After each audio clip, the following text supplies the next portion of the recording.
gavana huyu mheshimiwa Osotsi achokozi mtu yeyote. Osotsi hakukuwa kwenye rally akapigwa na maguns. Tukienda kwa rally tunapigwa na guns. Tusipoenda rally tunapigwa na guns.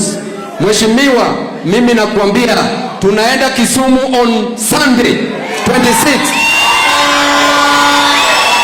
Tunataka hao maguns wakuje. Tunajileta huko Kisumu. Mkuje, sisi pia tutakuja.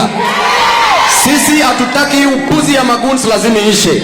Hamtatutishia maisha yetu milele. Na tunasema hapa kwa kanisa, Bishop, tuombee hao maguns akili yao iwe sawa. Wapewe kazi. Serikali iwezi kuwa inaandika watu kama guns, na waliambia vijana watapewa kazi.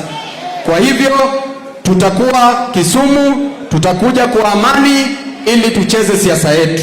Na pia hapa tuko na mheshimiwa Senator Sifuna. Huyu ni kijana wetu. Huyu amedhulumiwa. Huyu amedharauliwa.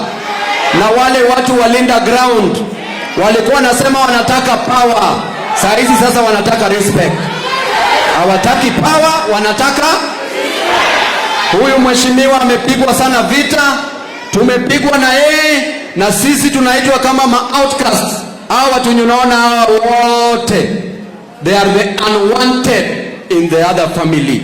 Sisi ni wale watoto ambao tumefukuzwa, lakini sisi ndio tutakomboa hii nchi. Sisi ndio tutaleta mabadiliko hii nchi.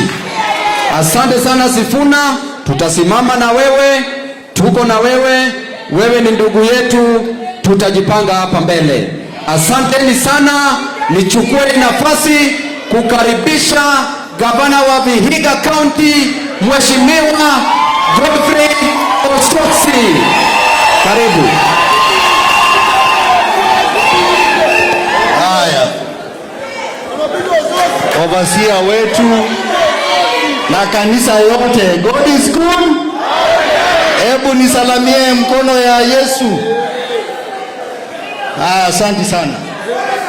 Mimi ndio huyo Osotsi mmesikia alichapwa kule Kisumu. Lakini siku ya leo nimesimama mbele yenu kusema Mungu ni mwema. Kwa sababu shetani amenitafuta mara mbili. Hiyo mara mbili nimeona kifo.